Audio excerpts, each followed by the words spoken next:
I understand that. And I'm not even saying that there's something exceptional in that regard about Islam, although the rate at which it happened was quite remarkable. But it presents us with a problem, doesn't it? I mean, it presents everyone with a problem.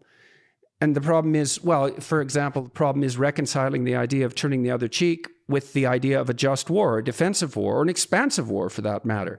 And of course that issue is relevant to Islam because Islam exploded outward and produced the biggest empire the world had ever seen in the space of a few short centuries.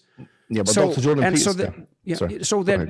So then you ask, well, what's the spirit? What is the spirit that animated that?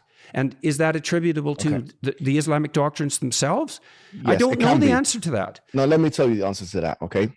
And this is what I want to tell you conclusively, and this will help build bridges, honestly, because we can maintain the warlord thesis, we can maintain the expansionist thesis. But here's what I'll tell you. Islam has a capability to be expansive, and it also has a capability of making peace treaties. And it does, and it should do whatever's in its best interest, just like every country should do whatever's in its best interest.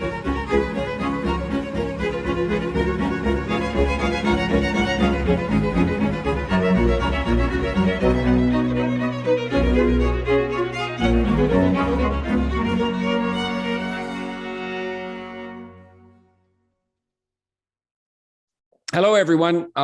I'm pleased today to have as my guest discussant Mohammed Hijab. And this discussion has been postponed a number of times because of illness, and I'm very glad that we're able to do it today. And I thank him for his patience in continuing to pursue this and being willing to talk to me, despite, I think, being delayed 3 times, which is one more time than is unforgivable. But in any case, Mohammed Hijab is an author, a student of comparative religion, and a philosopher of religion. He's the co-founder of Sapience Institute and is a researcher and instructor for that organization.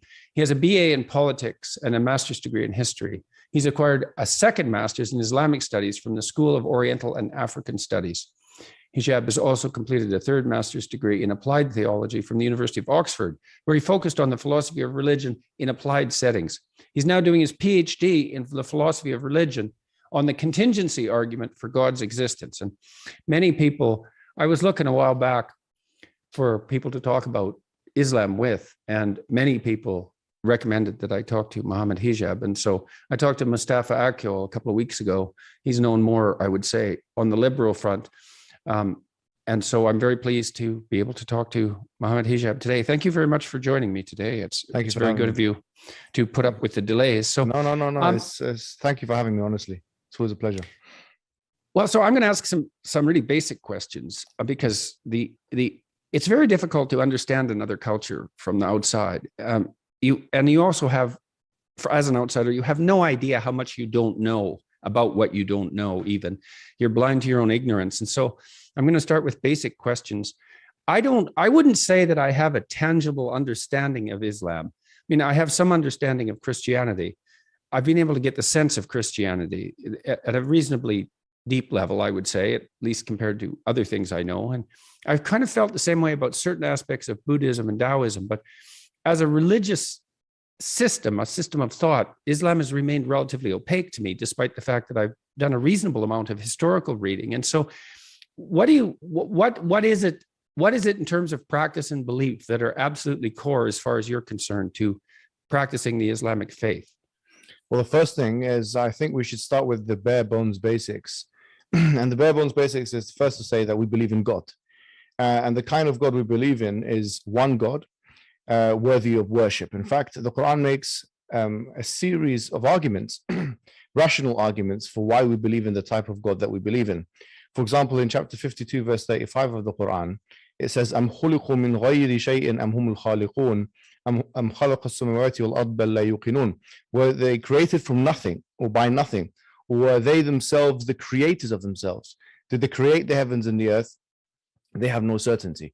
In other words, the Quran is hinting here at the fact that it's impossible for something to come from nothing. And it's impossible also for something to give rise to itself. And so the universe, for example, if we take this as an example, couldn't have come from nothing, and it couldn't have created itself. It couldn't be self-generating and or self-maintaining. And there can't be a world, in fact, the Quran would indicate, there cannot be a world with only dependent things that require other things in order to exist ad infinitum. And so what is required outside of the series of dependent things is something which is independent, which all things depend upon, and which itself depends upon nothing. And this is what the Quran refers to as as-samad, or the idea of God being self-sufficient and independent. So the idea of God. So it's a prime move. It's a prime mover argument, and you think it's a kind of prime mover argument. A lot of. Why do you think that? Why do you think that the same argument that you put forward in relationship to the generation of the universe can't be put forward as an objection in relationship to God? You know, because you make a logical case that something can't come from nothing and something can't create itself. But you from a philosophical perspective, this isn't a religious critique. From a philosophical perspective, you just move the problem back one step. What advantages do you think there are to moving the problem back one step, or am I mischaracterizing it? Well, I'll tell you what, Dr. Jordan Peterson, what you said is very similar to what Richard Dawkins said in a debate with the Archbishop of the then Archbishop of Canterbury. And he said that, well, if you have, and he said this debate, he made this argument in Oxford, and he said that if you look at the universe, well, if you're saying that God has made the universe in this way, then your God, who's more complicated, and he would add this layer of complexity. Yes. Your God who's more complicated would require an even greater. He would require an even greater explanation. Really a greater God. Yeah. So really interestingly, Anthony Kenny, who's an agnostic himself, he's a philosopher and agnostic. He came in and he said, well, actually, take a look at this. You've got an electric razor, which is made up of many different component parts. And you have a cutthroat razor, which is made up of one part. And he said, although the electric razor is more complicated, it serves less functions than the cutthroat razor, because the cutthroat razor can cut your throat and it can also cut an apple, for example. And so it's a fallacy to assume that just because something is complicated or that something has many features and attributes, that thing itself requires an explanation. And in fact, if we had an infinite regress of such explanations, then obviously that would lead to a kind of absurdity. So even well-meaning atheists and agnostics in the field realize the redundancy and the fallacy and the argument that is put forward by the likes of Richard Dawkins, who said that kind of thing. And I would also add to that one point: the argument from composition, which is usually a corollary to the contingency argument, usually is made in the following way: that everything that is made of parts is contingent, that the universe, or say a multiverse, is made of parts, therefore a universe, or the universe and or the multiverse, is contingent. The parts that we're talking about mereologically here are things that can be attached and detached. So that doesn't apply to God. Classical theism doesn't say that God is made of parts the same way as human beings are, or as universes are, or multiverses are. And in fact, the Quran hints at this itself. It says, الَّذِي خَلَقَكَ فَسَوَّاكَ فَعَدَلَكَ فِي أَيِّ صُورَةٍ مَا شَاءَ رَكَّبَكَ. That the one who created you and composed you and configured you in any form that he wished, he put you together. And so the fact that you have such configuration in the universe indicates to the fact that you have an external sorting agent that has particularized the universe in a certain way, and that has composed the universe in a certain way. So the argument really is that things which are made of attachable and detachable parts, that those things are contingent. That doesn't apply to God on any theistic paradigm. Now, what we would say, though, sorry to kind of drag this on a little bit, is that this would disqualify something like the Trinity from being true. And in fact, the Quran, this is the Islamic position, is vehement in its opposition towards a triune God. So, for example, in chapter 23, verse 91, it says, مَا اتَّخَذَ اللَّهُ مِنْ وَلَدٍ وَمَا كَانَ مَعَهُ مِنْ إِلَهٍ إِذًا لَذَهَبَ كُلُّ إِلَهٍ بِمَا خَلَقَ وَلَا عَلَى بَعْضُهُمْ عَلَى بَعْضٍ. That God hasn't taken a son and he doesn't have any gods with him. If that had been the case, each God would have taken what he has created and they would have tried to dominate one another.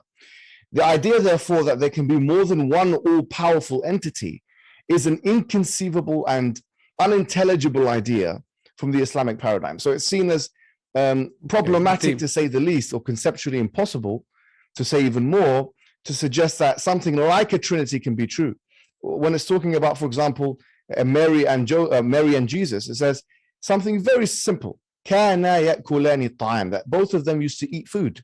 So in other words, the impossibility of something limited like Jesus, a man, being God at the same time, being unlimited, because the definition of God is that he's unlimited, is all Now, powerful. do you think that there's a divine spark in human beings?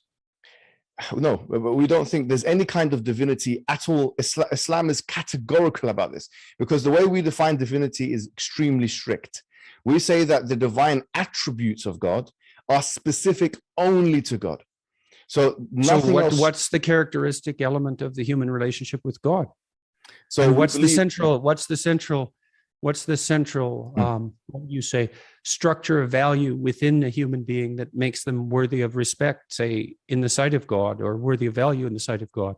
The Quran states, لَقَدْ كَرَّمْنَا بَنِي آدَمَ. We have dignified the child of Adam. So that we do believe in something called human exceptionalism.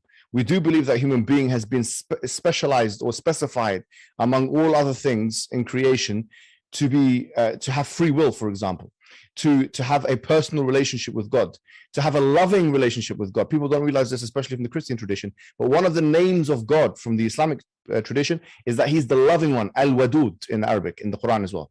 So we believe that the relationship that human beings should have with God is a loving relationship, but it's one of submission. This is the main thing. Islam doesn't mean peace. Islam actually means submission. Islam comes from the root Arabic word istislam. And what it means is submission. And really what the picture is in the Islamic cosmology is that everything in the universe is submitting to God. Everything, the laws of nature have been placed there by the lawmaker, which is God. And so we as human beings are volitional. We do believe in free will, but we also believe in a theological compatibilism. And so that a kind of predetermination is actually one of our pillars of faith, to believe in that. So in that sense, we have to voluntarily submit to God in the same way that everything else in creation is submitted. And what does that submission mean? What that means is that all the prophets and messengers came aforetime. So this is the metanarrative of Islam. Abraham came, Moses came, Jesus came, and all of them came with exactly the same message.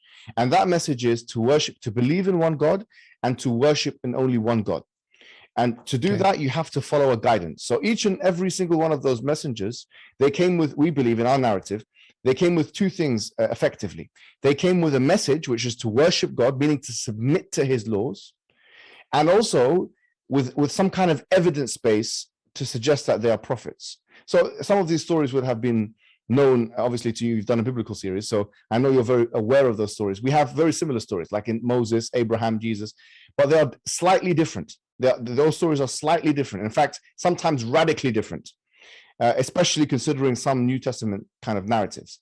And so what the thread that joins, or the flesh that joins all of these kind of messengers and prophets, is that they all came with one fundamental message, which is to believe in one God, worship one God. We believe that the Prophet Muhammad... So hang on. I'm still not understanding this exactly. Okay. I'm not sure what you mean by believe. Like the way you laid that out was in some sense propositional, right? You made a logical argument for the existence of God, but you take the existence of God as given in some sense to begin with because of your faith, and then you provide your belief with a rational argument, but it wasn't derived from a rational argument. And so when you talk about belief, do you mean belief in a set of propositions about the nature of God? And if you do or don't, what do you believe, and how would you separate out that belief from what you term as worship? Right. So actually, there's one thing that ought to be known, that in Islamic theology, we believe in something called the fitrah, which is an innate instinct to believing in God. And now, I'm not sure if you're aware of the work on it. So why bother with the propositional arguments then? To me, they just seem like a side venture, to argue with scientists. Some scholars have said that in Islam. Sorry, I apologize. Yeah. Okay. No. In fact, some modern day philosophers of religion have that kind of a stance, like Alvin Plantinga. He seems quite, agnostic about the whole thing. I mean, the thing is, what we're saying is, it would be committing something like the naturalistic fallacy to suggest that just because something is the case, or there is ought fallacy maybe, just because something is the case, that it ought to be the case. So in order to prove it's a demonstrative proof for those who are in what we call shak or doubt.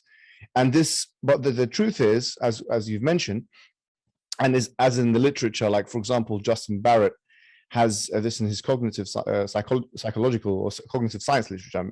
I'm not sure if you've come across his stuff, but basically, basically what he says is that we have an innate, his words exactly, receptivity to believing in God.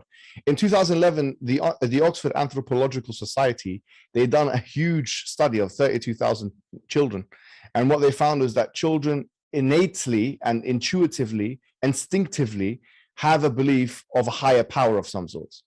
Now, they're born with that belief. And in fact, in one of the papers in Justin Barrett's book, he literally mentions the fitrah, or the Islamic theological concept of an instinct in believing in God. What's his last name? Barrett. How do you spell that? I think RTT, I believe. Justin Barrett. Okay, that's useful. Yeah, well, it just strikes me that you see, the problem with debating people like Richard Dawkins about the existence of God is that he will formulate the argument in propositional terms and then force the person, so to speak. I don't imply any malice on his part, but as soon as you accept that the battle is to be won on propositional grounds, you've already accepted a certain definition of God. And I think you lose the argument instantly. I think the argument for instinct, something like that, is much more powerful. Because one of the things I'm led to wonder when you laid out your argument is, well, what purpose does belief in God serve, or your faith in God, let's say? And I think belief, see, it's also really interesting to try to distinguish between belief in something and faith in something. Like if you imagine you have faith in the good. And so how do you demonstrate that? Well, you believe that good is more powerful than evil. You believe that you should act in a manner that's appropriate to the good. And so then you act that way. And that's the faith. The faith is demonstrated in the actions. Yes. But it's not exactly propositional. And, partly because I would say, if you look at good and evil, for example, it's not that easy to make the case that good is more dominant or more powerful than evil, all things considered, in human affairs. Now, I think it is, but you know what I mean? You can't make a compelling propositional case that that's absolutely true, but you can reflect your faith in your actions. The thing is, you mentioned Richard Dawkins. I wrote, as part of the Sapiens Institute, we wrote a small booklet called The Scientific Delusions of the New Atheists. And we refuted him on these kind of things. If you read the God Delusion, he literally spends 5 pages of hundreds talking about the cosmological argument, and I think 2 talking about the teleological argument, or the fine-tuning argument. I do think that not much work has been done by new atheists, meaning like, the Four Horsemen or whatever, in trying to actually tackle these arguments. And sometimes when they're on debates with other philosophers of religion, I don't think they, from my perspective at least, they don't actually provide a satisfactory defense.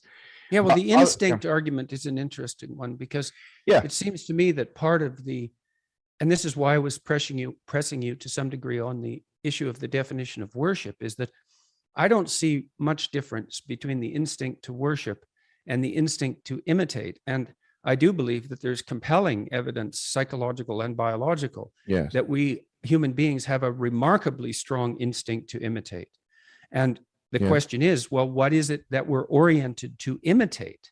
And I think like, if you look at the developmental psychology literature, for example, it seems to be the case that if a child has an intact nervous system and they have 1 or 2 good models around them, that they'll be drawn towards those good models and imitate them and develop quite healthily, even under rather stressful circumstances.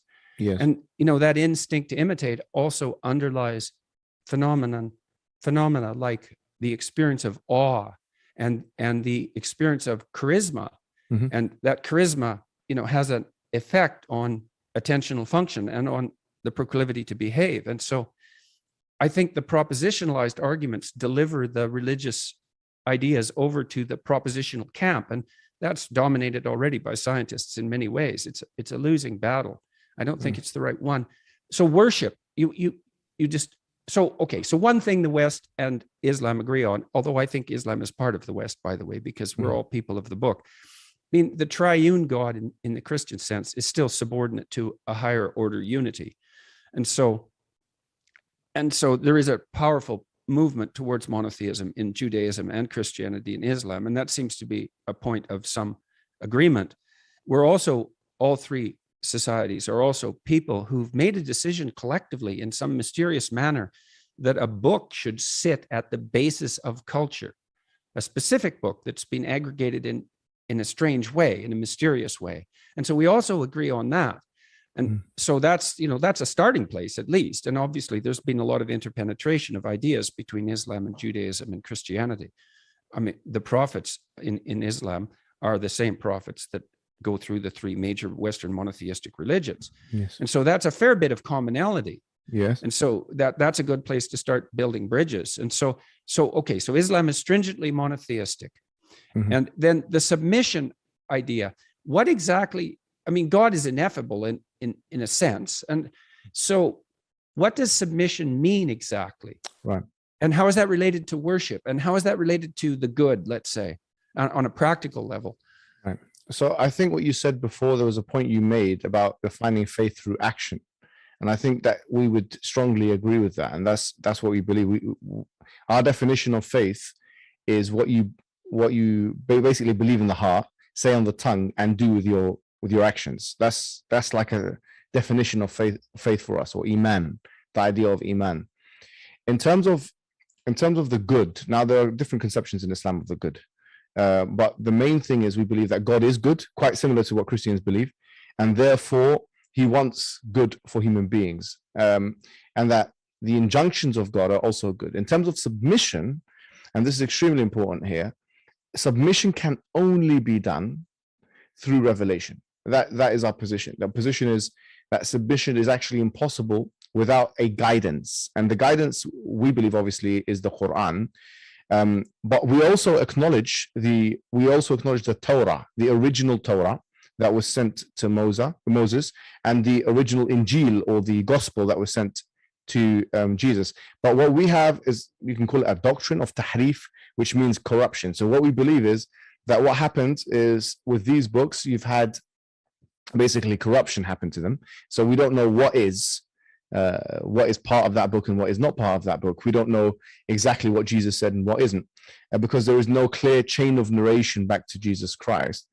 But going back to the point of submission is to follow the prophets, all of them, because a Muslim cannot be a Muslim unless they believe in, revere, love, and respect all of the prophets, including Jesus, Moses, Abraham, and all of them. Follow all of them and in their way. And once again, we believe that they were divinely inspired. So, and there is evidence that all of these prophets come with. And I think I was on that point when I was telling you that the differentiating factor between the Prophet Muhammad and the rest of the prophets is, we believe, whereas all of the other prophets came for their people and their time, we believe that Muhammad came for all people and all times. Yes, well, that's certainly what Christians say about Christ. Yes, but in the Bible, you'll find some verses that are saying, I've only been sent for the lost sheep of Israel.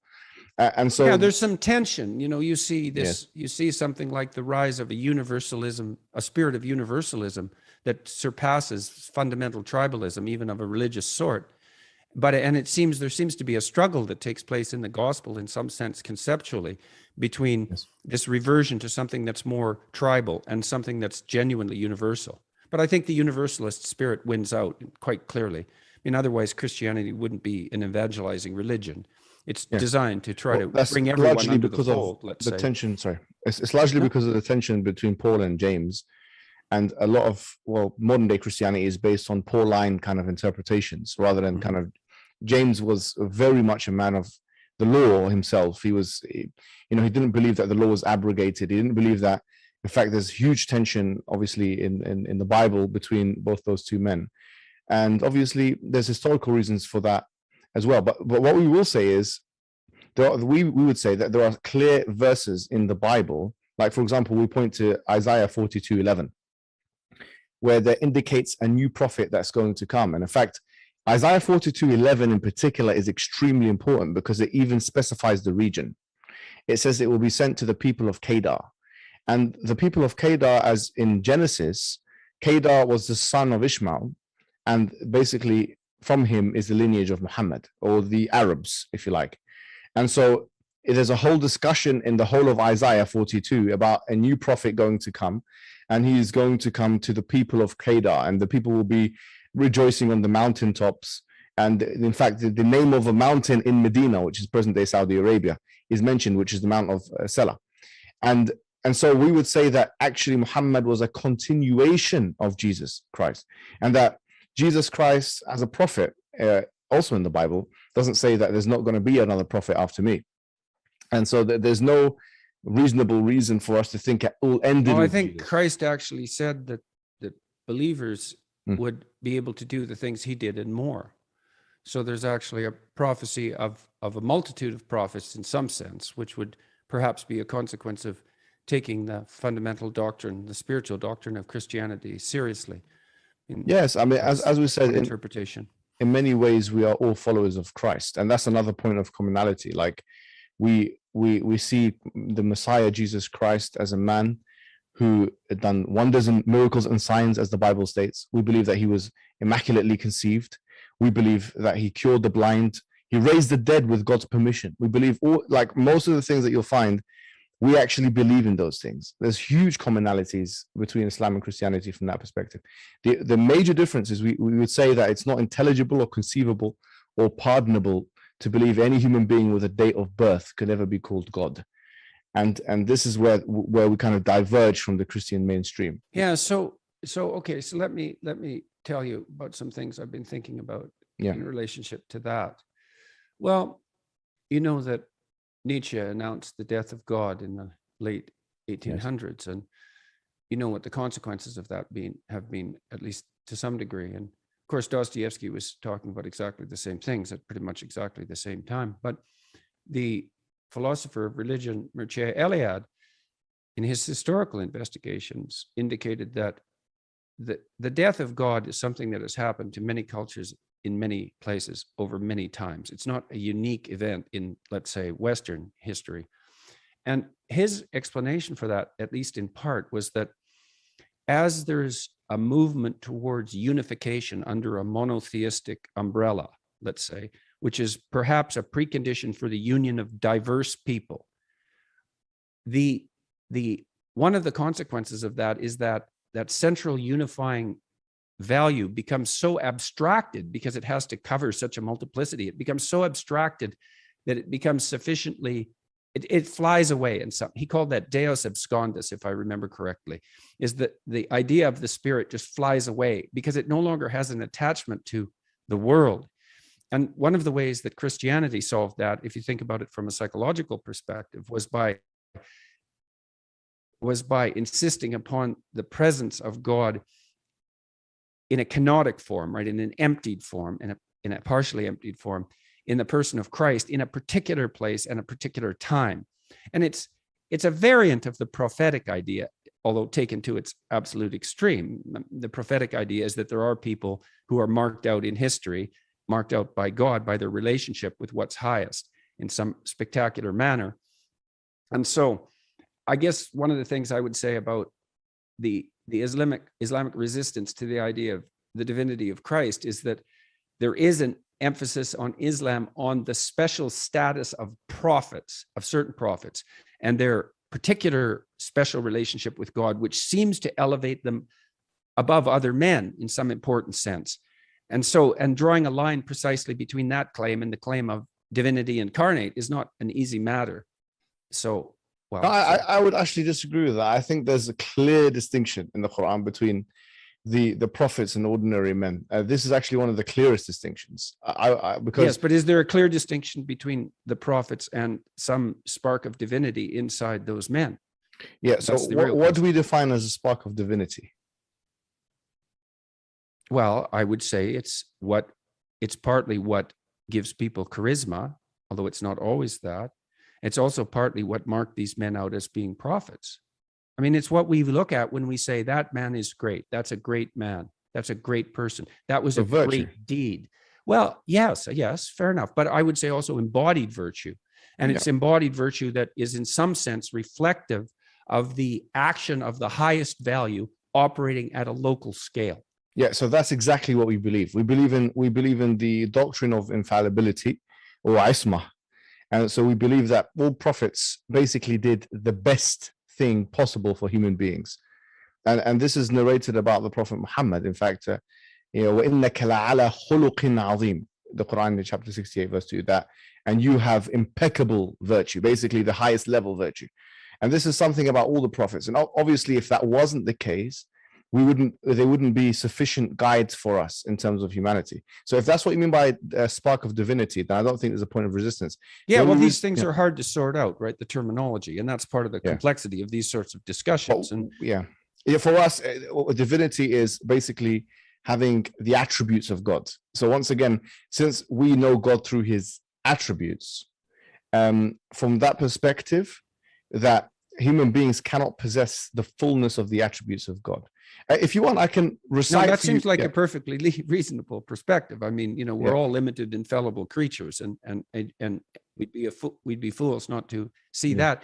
The attributes of God, how are they knowable? Is that only through relationship with the book, or does that also have an experiential element as far as you're concerned? So what I can do, in fact, is I can recite for you a couple of verses from the Quran, because what we believe is they are known through the revelation. And I can recite for you maybe 10-20 second verses and translate for you and show you what I think it will give you more of a flavor of what we believe.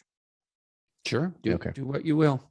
So the Quran states in the end of chapter 59, هو الله الذي لا إله إلا هو عالم الغيب والشهادة هو الرحمن الرحيم هو الله الذي لا إله إلا هو الملك القدوس السلام المؤمن المهيمن العزيز الجبار المتكبر سبحان الله عما يشركون هو الله الخالق البارئ المصور له الأسماء الحسنى يسبح له ما في السماوات والأرض وهو العزيز الحكيم.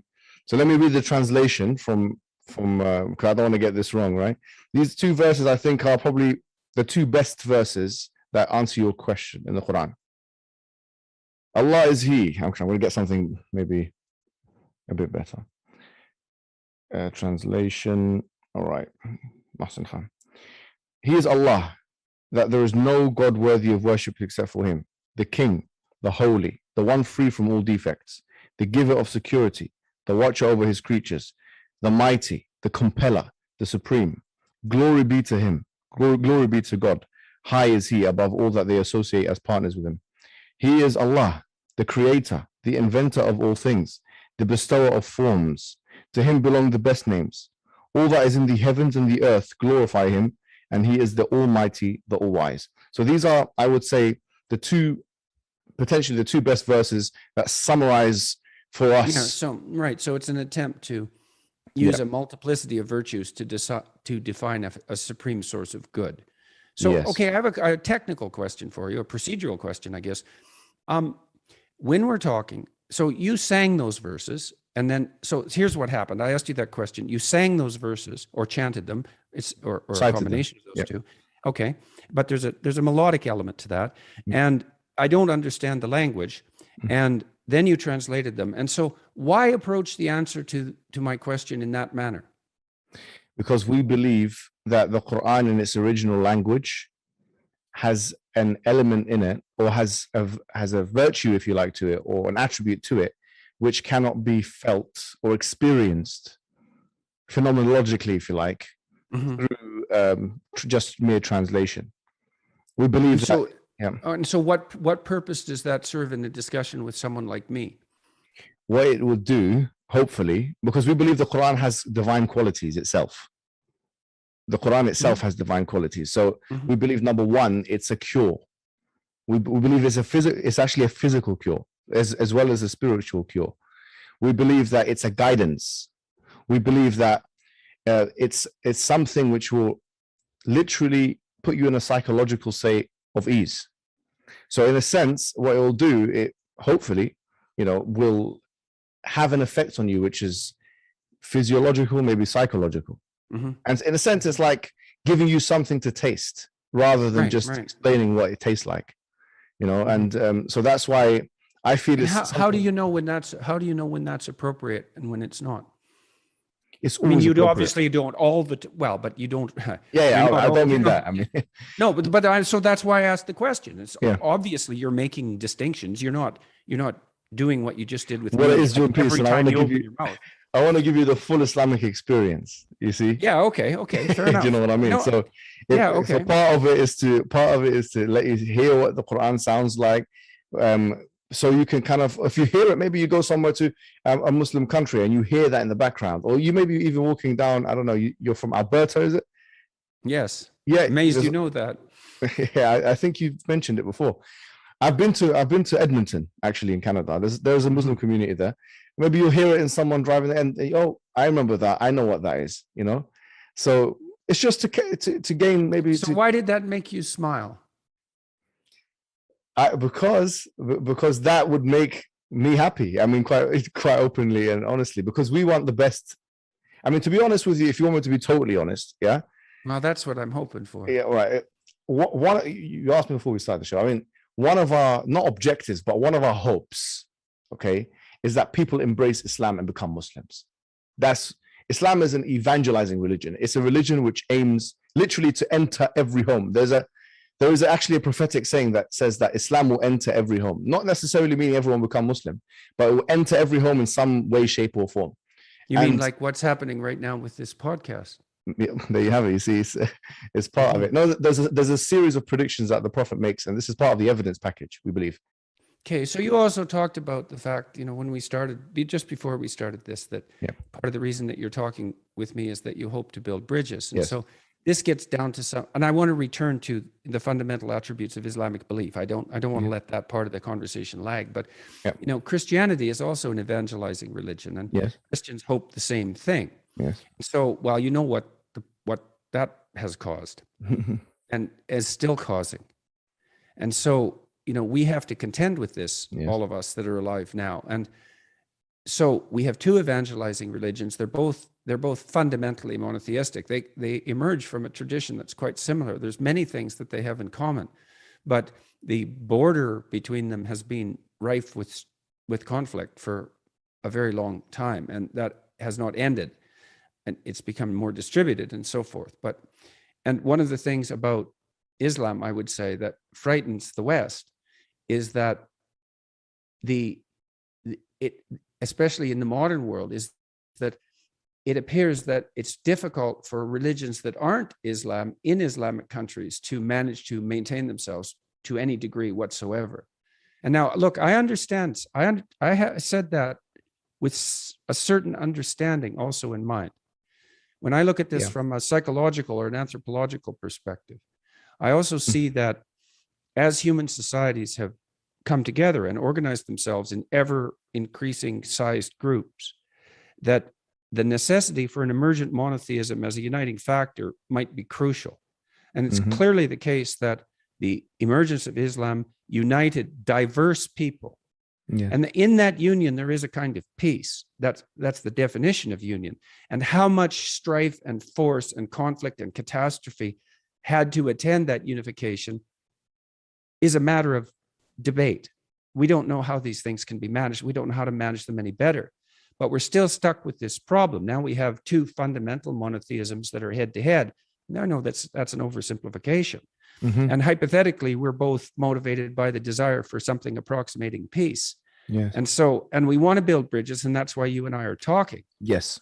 But I don't know what to do with the mutual evangelical, what would you say, impulse. Like, my sense is, Christians, turn to yourself. You're a problem. You can fix yourself. You do that, and the other things are going to sort themselves out of their own accord. And I do believe that. And I actually believe that message is in some sense centrally Christian. It's like, look to yourself and be the example. And that's the best way of let's say, convincing other people, if that's what you're interested in. It's also the only real effective way of bringing peace. So, well, I'm not sure. Well, look, I'm a traditionalist Muslim, okay, which means I'm orthodox. I'm not a liberal at all. In fact, I oppose liberalism, to be quite honest with you, in the sense that I criticize it. I don't think it's the truth with a capital T. I don't. So a lot of Enlightenment ideas, I oppose them openly, right? And so I'm speaking from the perspective of someone who is a traditionalist Muslim. Someone, and by that I mean I stick to the Quran and the Sunnah, which is the prophetic sayings, and the jurisprudential tradition, which is derived from those two sources and other sources as well. But this is a traditionalist perspective, which I think represents the majority. Here's what I will say. The first order of business, Jordan Peterson, Dr. Jordan Peterson, is for us, I think, to acknowledge that both religions have a capability of peace.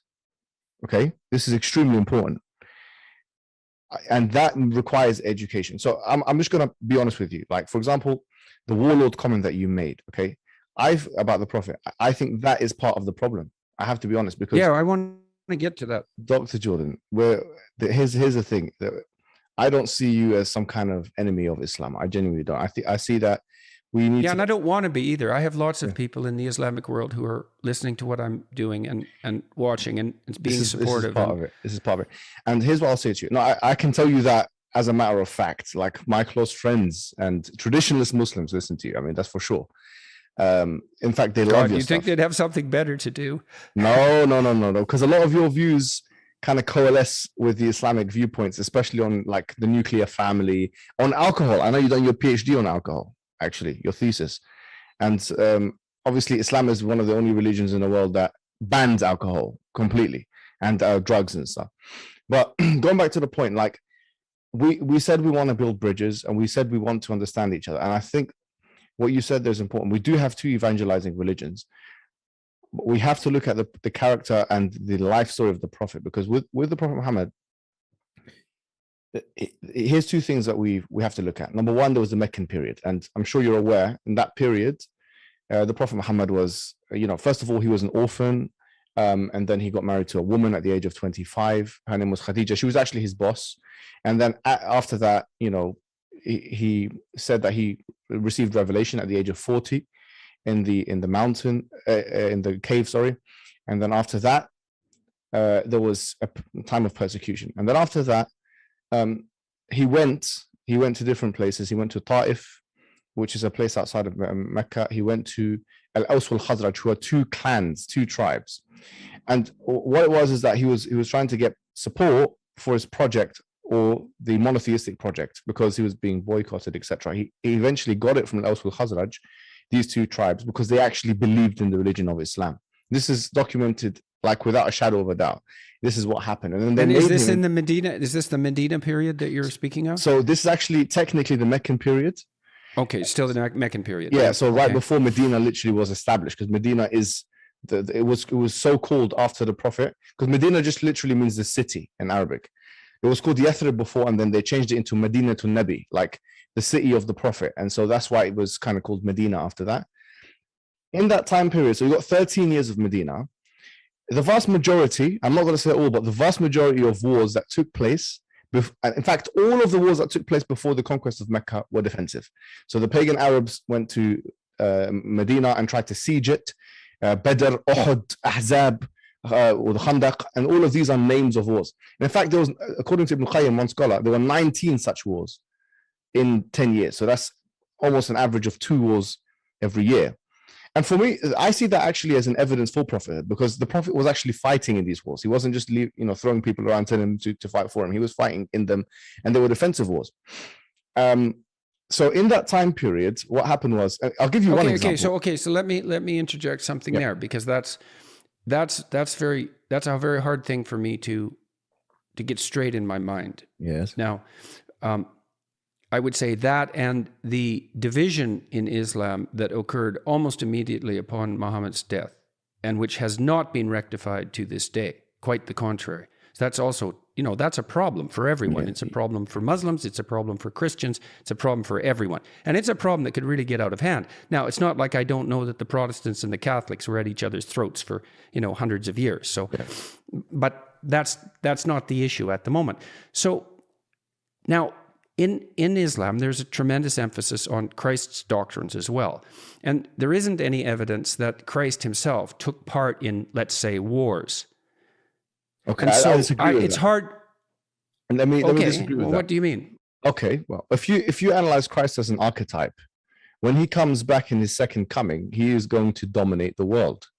And one can say, well, that's not the historical Christ. But when we're looking at him in the way that you look at, look, that's a reasonable well, objection. if we look and at I it the way understand you that look at a judge has that martial element, and I don't think it's reasonable to use the archetypal representation as an argument against the historical reality. And look, I'm not saying to you that I know that what Muhammad did was wrong. That isn't what I'm saying. I'm saying that I don't understand how participation in those defensive wars, let's say, but then that was also followed by a tremendous explosion of Islamic expansion, right? The biggest empire the world had ever seen in a very short period of time, right at Europe's doors. And that was also followed by the severance of the Islamic faith into two major categories and internecine conflict there. And so there's that stream of armed conflict activity. I think that you're, with respect, I don't think you're getting the history fully right here, because that's fine. Go right ahead. The war in Jamal and Siffin, the wars between Shia and Sunnah, or what would then be, it's not really between Shia and Sunnah, because quite frankly, Shiaism had not been established but the wars of the companions. How many people died in those wars? Do we have any numbers? For maximum, we can say. Fair enough, man. And it's not like Christianity hasn't been rife with internecine conflict. Yes. No, but the thing is, but the fact is that it was almost immediately after Muhammad's death that this fracturing took place among the people that were closely allied with him, and it was a bloody fracturing. And it isn't obvious that it's been rectified. How bloody was it? How bloody was it? How bloody does it have to be? It doesn't take much. Okay. Well, Jordan, let's be honest. Let's be fair. Okay. Let's be fair, right? With the wars that took place 30 to 40 years, and it wasn't immediately after, because you said that in a video, the day he died. That's wrong. It didn't happen the day he died. It happened 30 to 40 years after. It happened 30 to 40 years after. And how many members of Muhammad's immediate family survived during that 30 years? My understanding was that most of his immediate family died in armed conflict. Most of his immediate family died in his own lifetime. Yes, well, I'm not speaking of them, but I'm speaking of what happened after he died. Let's get these facts right, because okay, look, first fact, Muhammad, sallallahu alaihi wasallam, we say sallallahu alaihi wasallam meaning peace and blessing be upon him. All of his children died in his life, okay, except for one. So most of the members of his immediate family, and his wife died, Khadija died, his uncle Abu Talib died, his other uncle Hamza died. They all died within his lifetime, either due to illness or due to some other cause, war, for example. Like one of the defensive wars, Hamza died. And by the way, Muhammad forgave his killer, and that's something which goes against the warlord thesis, because when he then conquered Mecca, it was actually no fighting. I'm not sure if you know this. It's called Fath Mecca. When he went into and conquered Mecca, he didn't fight anybody. It was no fighting. There were a few people that were exempted, but he actually quoted what Joseph quoted to his brothers in the Quran, which is "La tathriba alaykum al-yawm," that no blame is on you today. And this, by the way, is a bedrock example of forgiveness in Islam, because these were people that were persecuting him for 13 years. These are people that killed his uncle. Like I said, there's one person called Wahshi who literally killed his uncle and mutilated his body. And he said to Wahshi, I forgive you, but I can't see your face because of how he said, ممكن تغيب عني وجهك وجهك عني. He said, can you keep your face away from me, because psychologically I can't bring my face, but I do forgive you, he said. So he forgave people that killed his own family members. And this was after he himself attempted a treaty with the pagans called Hudaybiyah. And so they broke the treaty, and that's what initiated the conquest of Mecca, which was not a conquest that was fighting. Now, if you compare this, because I think the comparison, if there's any comparison that can be or should be made, it's Jesus' second coming with Muhammad in the Medinan period, not in the Meccan period. In the Meccan period, both were being persecuted, Jesus in his life and Muhammad in his in the Meccan period. But Jesus, when he comes back, he will then get authority, and he will be ruling with the iron scepter, according to the Bible. He will be crushing his enemies, as it says in Corinthians, under his foot, humbling his enemies under his foot, and killing and violent stuff. So, in fact, I will actually argue today that the New Testament representation of Jesus Christ in his second coming is way more violent than Muhammad's conquests in the Medinan period. Okay, well, look, like I said, I wasn't trying to make the case. I wasn't trying to make the case that what happened in Mecca or Medina was wrong. So let me explain that a little bit. So Christian Europe fought a defensive war against the Nazis. It isn't obvious that that was wrong. I don't think that was, I wouldn't say that's defensive. Well, okay, fine. But I understand the concept of defensive war. And, well, when America got involved in World War II, it was not under immediate threat by Germany, and they colonized it. And here's the thing: it overtook Western Germany. You see, and here's the thing: the term warlord that you use with the Prophet, you've never used with Harry Truman. You've never used with Roosevelt. You've never used with Winston Churchill, all of which conquered countries literally in wars. Because I feel like there is a bias there, and you've actually never used it with anybody else aside from the Prophet Muhammad in your public output. And I think that's unjustifiable. I think that you have biblical prophets like Moses, you have biblical prophets like Joshua, you have the Jesus in his second coming, all of which were warrior prophets, and you've only used the term warlord with the Prophet Muhammad, and I think that is unjustifiable. I think if what is it that what makes someone a warlord then? If it's conquering lands, then Harry Truman is a warlord. Then and so on and so forth. In fact, the Prophet Muhammad. Well, I guess that's a real tough question, isn't it? What makes a warlord and what makes a just war? It's not like any of us have the precise answers to that. I think that's partly what we're trying to hash out right here. Definitions of the word warlords. The definition of the word warlord, according to Collins, is that someone who acquires force by aggressivity and violence. Well, okay, so fine, you pushed back on me, so I'll push back on you to some degree. Okay. Well, it's certainly the case that the expansion of the Islamic Empire was accomplished by a tremendous amount of warlike activity, and that wasn't defensive. Now, look, I understand that monotheism is a difficult state to attain, and that monotheistic societies have emerged in the midst of conflict throughout human society. I understand that, and I'm not even saying that there's something exceptional in that regard about Islam, although the rate at which it happened was quite remarkable. But it presents us with a problem, doesn't it? I mean, it presents everyone with a problem. And the problem is, well, for example, the problem is reconciling the idea of turning the other cheek with the idea of a just war, a defensive war, or an expansive war for that matter. And of course that issue is relevant to Islam because Islam exploded outward and produced the biggest empire the world had ever seen in the space of a few short centuries. Yeah, but Dr. Jordan Peterson. So then you ask, well, what's the spirit? What is the spirit that animated that? And is that attributable to the Islamic doctrines themselves? Yes, I don't know the answer to that. No, let me tell you the answer to that, okay? And this is what I want to tell you conclusively, and this will help build bridges, honestly, because we can maintain the warlord thesis, we can maintain the expansionist thesis. But here's what I'll tell you. Islam has a capability to be expansive, and it also has a capability of making peace treaties. And it does, and it should do whatever's in its best interest.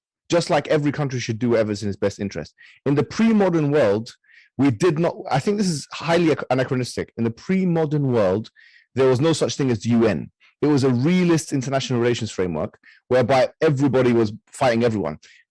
The Roman Empire didn't care about it didn't care about you, quite frankly. It was expanding itself. The Persian Empire was expanding itself, and the Arabian Peninsula was in between both. And so it could have either been swallowed by those two other empires, or it could decide to, in fact, we will impose our governments on them before they impose it on us. And it decided the former rather than the latter. It decided to expand. And in fact, the Prophet, in his weakest of times, he predicted that would happen. You know, there was one war in particular where they were starving, and it's called Khandaq. And he hit a rock and he said, Futihat Rome, the Roman Empire has been conquered. He hit a rock again. He said, Futihat Faris, that the Persian Empire has been conquered. And then he knocked the rock again. He said this in his weakest moment. He said that the Yemen has been conquered. I see that the expansion of the Islamic Empire is a proof for Islam. And it's not just me. Even historians say this. Barnaby Rogerson, he said the fact that Islam spread to the Roman Empire and the Persian Empire is equivalent to is equivalent to Eskimos taking over Russia and America. I believe it's miraculous, if anything, that this happened. I don't think it's unjustifiable. I think actually, Jordan Peterson, to be then completely why honest did with it you, stop at Europe's borders, so to speak? If it was a miraculous expansion, it stopped out because of it wasn't successful there. It wasn't. It stopped where it couldn't go further. But the point is that it's not like the Christians at that time in Rome cared. I mean, they did the same thing for years. They were expanding themselves. Well, that's why I said I wasn't making a prima facie case that this was wrong. I'm trying to understand it. And you objected to my use of the term warlord, and perhaps rightly so. Perhaps that was an injudicious comment. I was rather shocked when I was reading Islamic history when I encountered the degree of violence that surrounded these events. And so, maybe I was I was appreciate what you said there. I think that shows real sincerity, and it's one step closer to creating real meaningful relationships between I think and I think your defense that, well, the world was a battleground of empires, and if it's push out from our territory or be encroached upon and dominated, then it isn't obvious that being encroached upon and dominated is the right approach, the correct approach, the most moral approach, let's say, especially because there'd be no shortage of bloodshed that would also accompany that. Mm-hmm. So sometimes you're in a bad place, but it's not an easy thing for any of us to, what would you say, mediate between doctrines like turn the other cheek and love your enemy, and also at the same time discuss the necessity of both defensive and sometimes expansionist wars, right? We all have to contend with that. And it's very difficult to contend with it. The arguments are extremely complicated. You're absolutely right. And I think what's really important here, because I think this is a huge misconception, is to outline, because I know you're against totalitarianism. You're very, vocal about that. And I want to tell you that we are also a point of commonality. We are also against totalitarianism. If we define totalitarianism as a central government trying to encroach every private and public matter of the citizens' lives. And this is something we don't believe in. In fact, this is very important. Islam does not say you have to force people either to become Muslim or that they have to live an Islamic lifestyle within an Islamic governance. And I'm not sure if you know this, but at the time of the Prophet, he made a constitution, with Jewish people, with other people who are not Muslim at the time, protecting their rights to worship whoever they wanted to worship, and actually even guaranteeing that if there were intruder forces, that they will be protected like that as well. Is that the arrangement made with like fellow people of the book, essentially? Yes, it was the arrangement. Yeah, I'm aware of that. Yes, and so not only this, but this was implemented at the time of the caliphs. So Umar ibn Khattab, or Abu Bakr as-Siddiq, Ali ibn Abi Talib, and so on. We believe in a kind of pluralism in this sense. And in fact, I would argue that it was more legally efficacious than what we have in the West. Do you know why? Because permission was... Do you think that's true now? Yes, even, let me tell you why. Because Christians were given courts that they could rule in, and that the law would be efficacious. It would be a parallel dissenting law system which would have effect. So they would effectively be able to go and judge their affairs outside of the general framework of Islam. And in fact, this is in the Quran. فَلْيَحْكُمْ أَهْلُ الْإِنْجِيلِ بِمَا أَنزَلَ اللَّهُ فِيهِ. And they took this, even though we believe that the Torah has been corrupted to some extent, the remnants of, they can use the Torah, whatever corrupted version they have, to rule their affairs. And this is something that was done at the time of the Prophet, done at the time of the caliphs. And so even now we would say, and I'm not saying that the whole of Islamic history has presented this convivencia that we saw in Spain between Muslims, Christians, and Jews, a good time, or other times in India. By all, yeah. Mm-hmm. Yeah, I'm not saying that. Of course, I'm not. But what I'm saying is that I think it is disingenuous to point at Islam as if it's been the most intolerant of all of these religions. Look at the Alhambra. Look at the Spanish Inquisition. Look at the Crusades. Look at the colonialism that has happened in the name, if not in the name of religion. there's no disputing with me the fact that in some sense we all have the blood of history on our hands. Yes. I'm firmly aware of that. And No, that's what I'm it's an saying. existential burden for everyone. And I'm not trying to make the case that this is particularly or uniquely true of Islam. I certainly know that that's not the case. What I'm saying instead is that these are things that we have to contend with, and we don't exactly know how. I'll tell We you still how have to- the problem of these two evangelizing religions, right? Okay. That are going head to head in some sense. Yes, it's true. Evangelizing doesn't mean that it's compelling, and this is very clear. Well, Yeah, okay. Now there's an interesting point. Yes. Not that the points you made before aren't, because I kind of think, well, let he who can tell the best story win. And then that story also has the best actors, so to speak, right? And so I would say the proper mode to conversion is something like shining example. And then if you're governed by a doctrine that is in fact divine, and you're managing to embody that in the sense that gives you the glow, the charismatic glow of embodied divinity, 2 steps removed, let's say, and people are willing to abide by your words as a consequence, well, more power to you. And that's a lot more efficient and effective than compulsory war, armed conflict, or any of those things. And I mean, this is a constant problem. And I would also say that given our technological mastery now, we really can't afford this anymore. We have to solve this problem of defensive war, expansive war, evangelical religion, how to go about uniting us under some umbrella that isn't so vague that it means nothing, how to preserve our traditions from the past. And I can't see any better way than each of us trying to be shining exemplars of our tradition, and then letting that goodness shine forth in a way that people, it may be the case that we'll find that the better we are, the more we're like each other. I mean, wouldn't that be a kind of union under something approximating God? That all good men could see in each other a reflection of something that was the highest? And that could be compelling in and of itself? Absolutely. But I think in terms of the jurisprudence, in terms of what Islam is capable of, people in the West must realize that Islam is fully capable of peace. This is what must be realized. How do we know that? It's not despite the Quran and the Sunnah or the sayings of the Prophet and the actions, but it's because of them.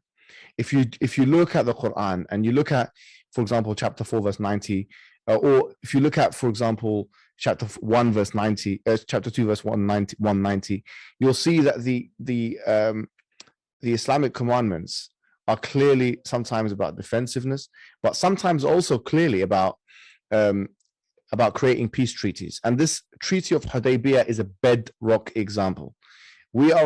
So long as there's peace treaties, there is peace. And so in terms of Muslim countries, they can perpetually create peace treaties with other people. Muslim people, even more so, because we believe we're fully under contract. And therefore... So you're willing to abide by a contract? This is the thing. Let me tell you something, Jordan Peterson, okay? One of the clearest for me, and I've done a lot of work studying liberalism, studying Christianity, and studying Islam, okay? The clearest commonality between liberal theory and Islam is contractarianism and contracts, consent. That is a clearest thing, because in liberal theory, you have the theory of consent. And in Islam, you have the same thing. Contracts are binding. The Quran says, "Ya ayyuhalladhina amanu." Even with people outside the faith? Yes, especially with people outside the faith. Why especially?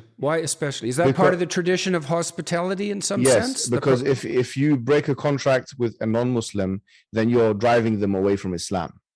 Okay, so yes, that's definitely true. That's absolutely and so remember, true. Islam is attempts to attract people to its own religion. One of the categories of zakat was وَالْمُؤَلَّفَةِ قُلُوبُهُم, money that you pay to non-Muslims so that they can feel comfortable and they can feel as if you're doing them a favor and there's relationships going on. It's a category. It is a category of zakat, which is one of the 5 pillars of Islam, to give such money. So the fact that Islam states in chapter 5 verse 1, Ya ayyuhalladhina amanu awfu bil uqud, in chapter the Quran, O you who believe, fulfill your contracts. That is generic. Al-Muslimuna ala shurutihim. That means to abide by your word. So you have to stick by your words. No matter, for us, if you don't stick to your words, then this shows a lack of character. It shows that in fact, one of the signs of a hypocrite is that he goes against a religious hypocrite, is that he either if he makes a contract, he goes against it. It's seen as one of the most despicable things. Do you think that there are other things that I've said about Islam that we could talk about right now that I could clear up? And, you know, because I don't want elephants under the carpet. I don't like elephants under the carpet or snakes under the carpet. So are there other things that I've said that that people on the Islamic side who would maybe like to not be my enemy, let's say, because who needs enemies after all, unless you want them? Are there other things that you think, places that I've misstepped in a serious manner that should be rectified as far as you're concerned? In a serious matter, I will confine it to the warlord comment, because I think that's the one that most Muslims... Well, you know, people in the West are afraid of Islamic expansionism, and they're, okay, so let's go after that again. So the other thing that I find upsetting, let's say, is the civil war in Islam. Yeah, well, yeah. The Prophet didn't tell people to fight each other. I mean, that fair enough. Islam doesn't say that. Islam doesn't say there should be a civil war. In fact, it was predicted, but it was never encouraged. In fact, the Quran clearly encourages against civil war. Yeah, and I would say the same thing about Christianity in relationship to the endless Protestant and Catholic wars.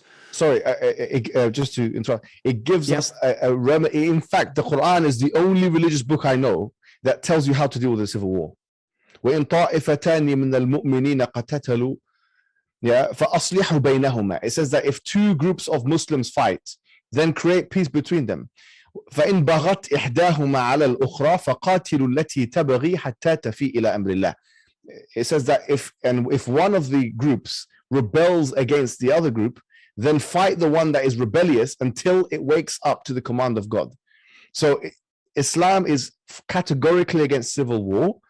Islam is clearly for pluralism. It's not for compulsion. These misnomers and misconceptions must... So fair enough. And as I said, I know that the Protestants and the Catholics were at each other's throats for years. And despite the fact that of there being no justification for that, let's say, or quite the contrary in the Gospels. So this isn't a problem that's unique to Islam, but it is an ongoing problem in Islam.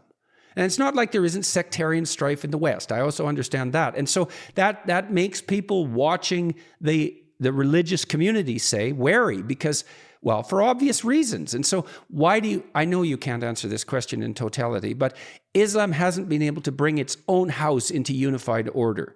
And so why do you think that is? And how is that related to Islam itself, if it is at all? There's nothing exceptional about Islam in that regard.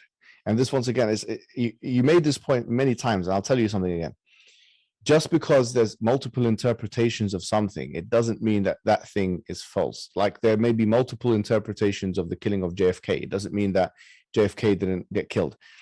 People differ on things which, especially if there's a lot of those people, which there can be more than one interpretation about. Now, in terms of body count, there was actually a book that was written. And there was a chapter of the book by, I think his name is Nazir Sheikh. And he done a study looking at the numbers of people that have been killed in all the major world religions. And he puts Christianity firmly at the top. I mean, this doesn't require too much historical research anyway. Look at the 30-year war. Compare that with any war. Look, any war in Islam. Okay. So the point you're making, is twofold. It's not... The necessity for civil war isn't embedded in the doctrine. Yes. And there's no reason to throw stones at the Muslim world when we could perfectly well look to our own history. Exactly, and I do think what we should do is look to our own history. I really believe that.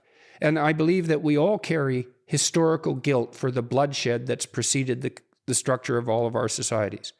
But in the West, we look at the Muslim world and we see that it's riven apart. And we wonder, well... I know there's a hypocritical element to that. I'm not claiming that there isn't. It's not like we have our own house in order, but... You have to remember something else. You have to remember there was a colonial reality that existed where Britain, France, and many of the European countries and the Western European extensions, they dominated the Muslim world for the last 200-300 years. And so... Yeah, but I don't think that's... particularly good argument. No, it's very good argument. Hang on a sec. I don't want to knock it away completely. The rift that I'm talking about, though, was evident far before that. Now, the fact of that colonial complication, that could well be. The fact of that colonial complication could well be a contributor. I know the nation-state lines, first of all, were imposed. They were imposed quickly. They were imposed arbitrarily and partly that was a consequence of, what would you say, having to do a lot of things very quickly in the aftermath of a terrible war. I'm not trying to excuse it, but it was complicated. And I know that that's left the Middle East in this, group of nation states that now comprise the world in a very complicated situation. So it's a reasonable point, but the rift was there before.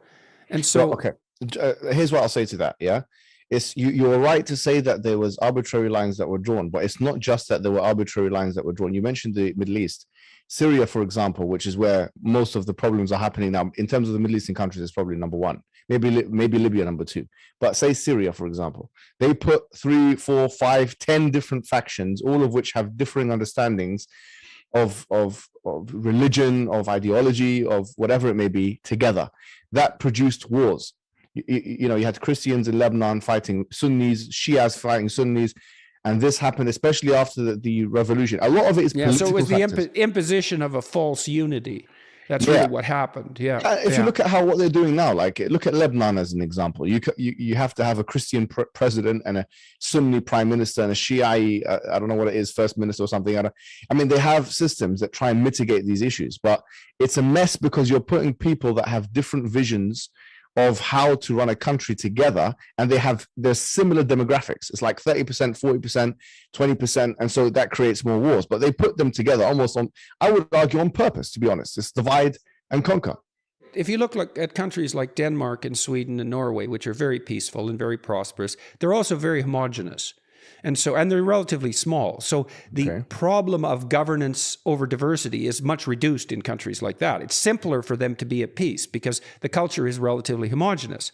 And so I take your point. It's not easy to bring a true diversity into something approximating a unity, especially when that unity has been, in some sense, arbitrarily imposed and also rapidly and arbitrarily imposed.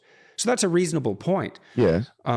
Right. I think what it is, and I've seen this in your reading list, it's like when you follow kind of Bernard Lewis's or Samuel Huntington's kind of Clash of Civilization narratives, sometimes you miss the nuances, and these are the nuances. Yeah, well, that's for sure. There are myriad contributory factors to why, and I still don't see how Islamic countries, there's like almost 50 Muslim majority countries, are in general, like you made a point about economic potential one time. You said that. Yeah. I wanted to ask you about that because, well, that's another thing that's quite a mystery is that comparatively speaking, per capita, the Muslim countries are not that productive economically. There's 4 Muslim majority in what countries. Sense? There are 4 out of 10 Muslim majority countries in the GDP per capita top 10. Brunei, Qatar, Kuwait, and Saudi Arabia. Yeah, well, I'm not sure that I'm willing to grant the fact that most of that wealth is generated by oil as a indicator of productivity. Still, the point stands is you said per capita GDP. Yeah, per capita. Yes, fair enough, and you were right to call me on that. That isn't what I meant. I'm sorry because I don't think I. Well, no, I do. We got to get the words right here. We got to get them exactly right because these things matter. That oil wealth is often a curse as well as a blessing. So outside of oil wealth, you have Brunei. Brunei is another country that's in the top 10. So let's talk about Brunei. What have they done right in your estimation? I don't know much about Brunei, but I know they're in the top 10. I have to be honest with you. That's part of this low resolution knowledge that we all have a problem with, right? I mean, talking about these things is very difficult because you have to know everything to do it right. And it's not that easy to know everything. I know that they were trying to implement Sharia to a very high level, and whatever they're doing is not because it's not despite the Sharia. But what I also know is that the methodology is flawed when you look at Muslim majority countries and say, well, they're not doing well as non-Muslim majority countries, because the Ottoman Empire 400 years ago was doing better than most countries in the world. Yes, absolutely. I know, and historical time frame matters, because it's definitely so that's a perfectly valid point. Let me tell you something, John Peterson. You are an epistemological pragmatist, from my understanding. You said before in an interview that anything which serves life is true. That's what you said, I think with Sam Harris.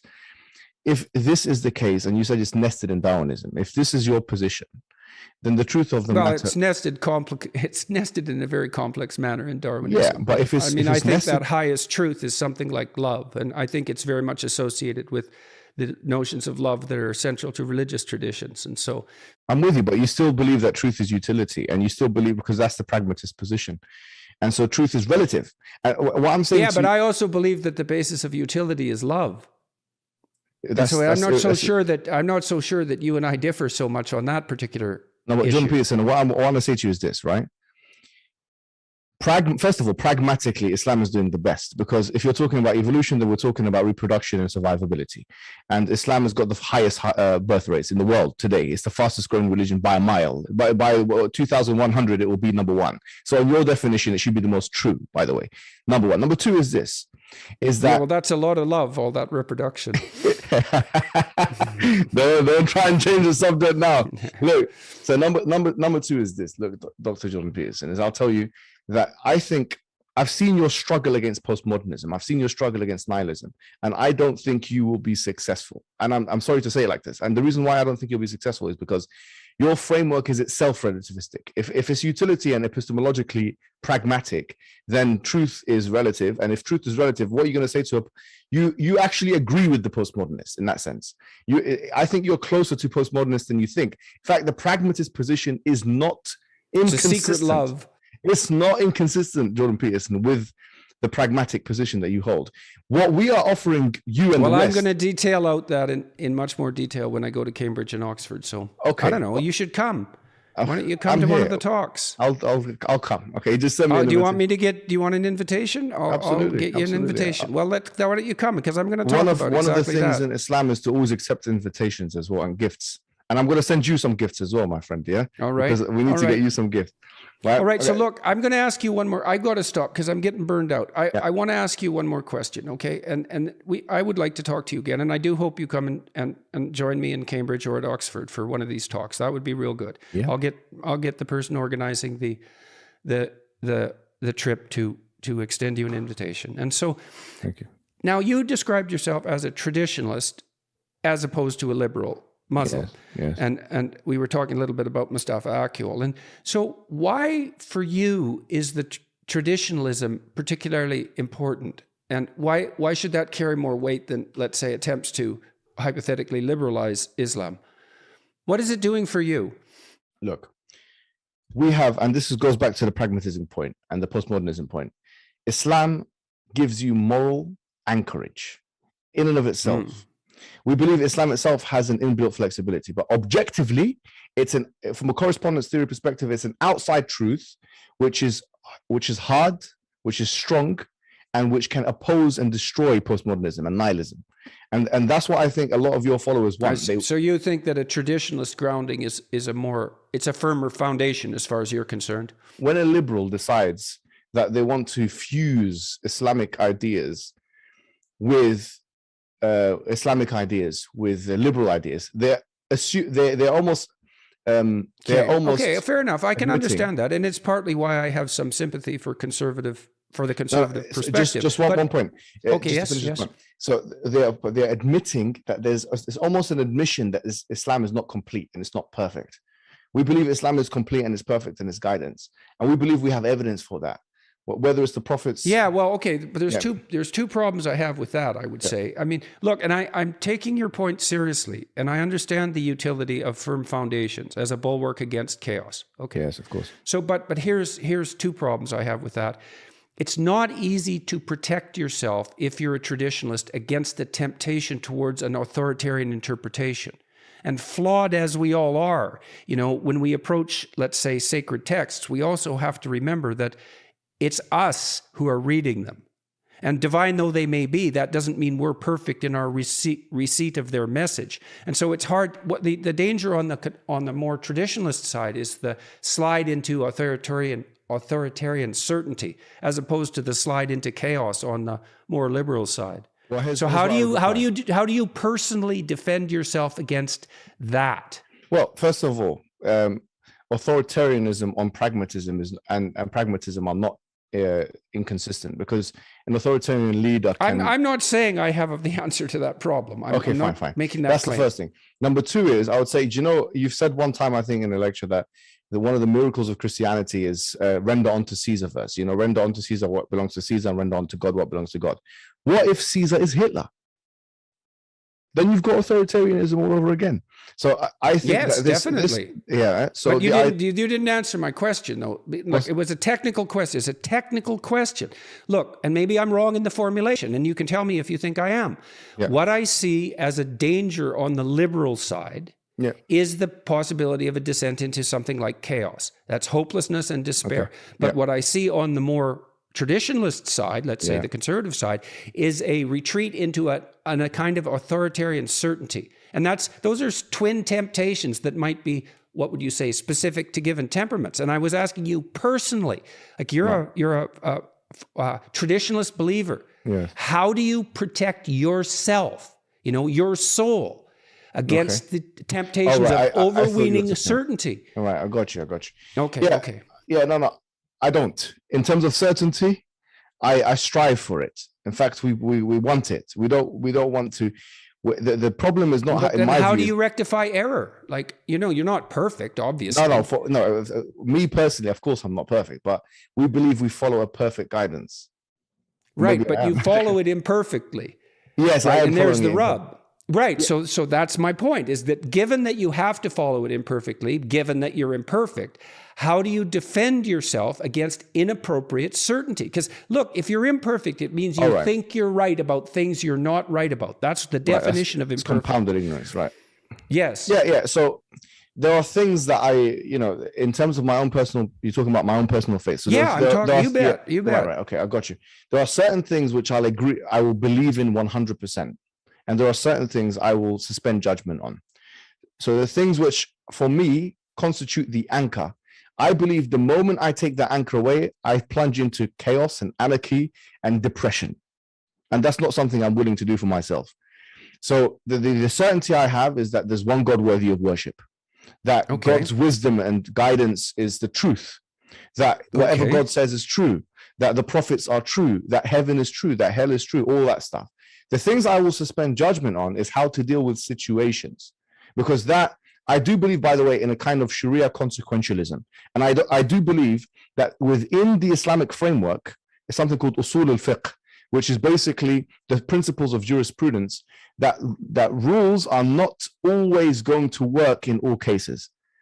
We do believe that, by the way. So for example, I'm not allowed to drink alcohol, but in certain cases, if it's the last thing that one can do if they're not going to die, if they're going to die if they don't do it, then you can do it.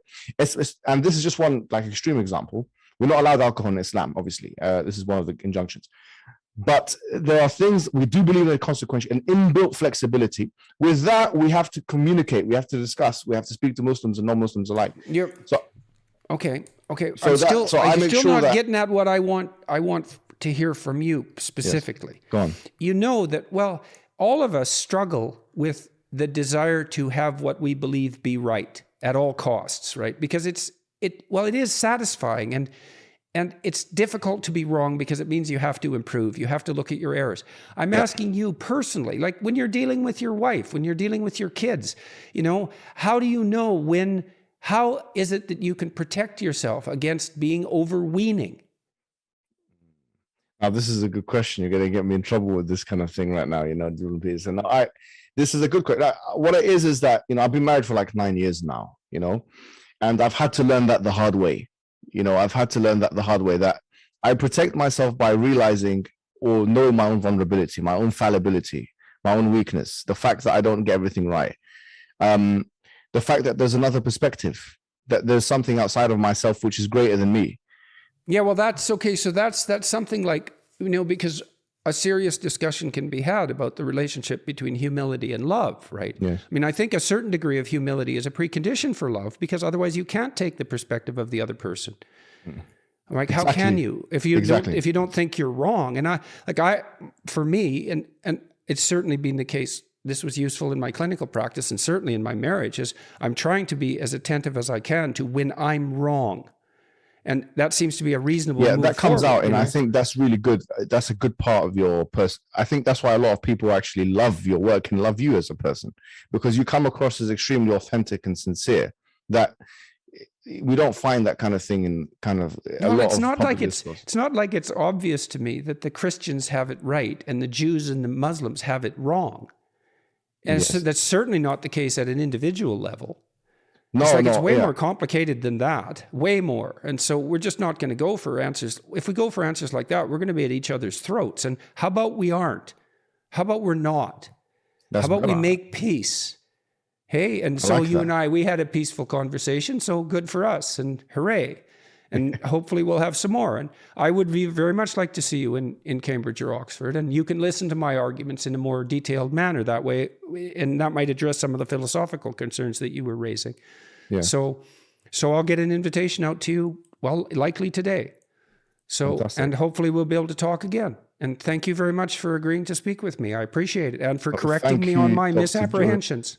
Thank you, Dr. Jordan, and you're most welcome to come and speak on my podcast as well. And as I said, a lot of traditionalist Muslims really look up to you.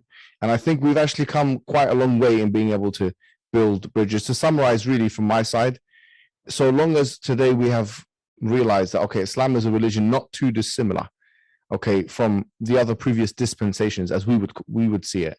And that there are things, there's a flesh that joins these religions, and also that peace is possible. Peace is possible. Good. Well, then let's see if we can be good enough people to actually want peace. Let's try and see what we can do. All right, man. We'll see you. I hope we see each other in the UK. And I'd like to say hello to all the listeners and watchers of this from the Islamic community. And let's see what we can do together, man. Yeah, and you're invited to any mosque, I think, in the UK will have you, because you've already got the presence there. Just name the mosque and I'll get you an invitation. Send me a suggestion. When I send you this invitation, send me a suggestion. I don't know if I can do it on this visit, but I'm coming back in, I think, March, and I'm certainly willing to do it. Not only willing, eager, and I mean that. I mean eager. I would love to be welcomed in that manner. That would be a tremendous privilege as far as I'm concerned. So, no, I think you will be surprised as to the amount of acceptability that you have in particular in the Muslim community. Well, hooray for that. So let's try not to muck it up with foolish words. We won't. All right, man. Good talking to you. Thanks again. Thanks so much, man.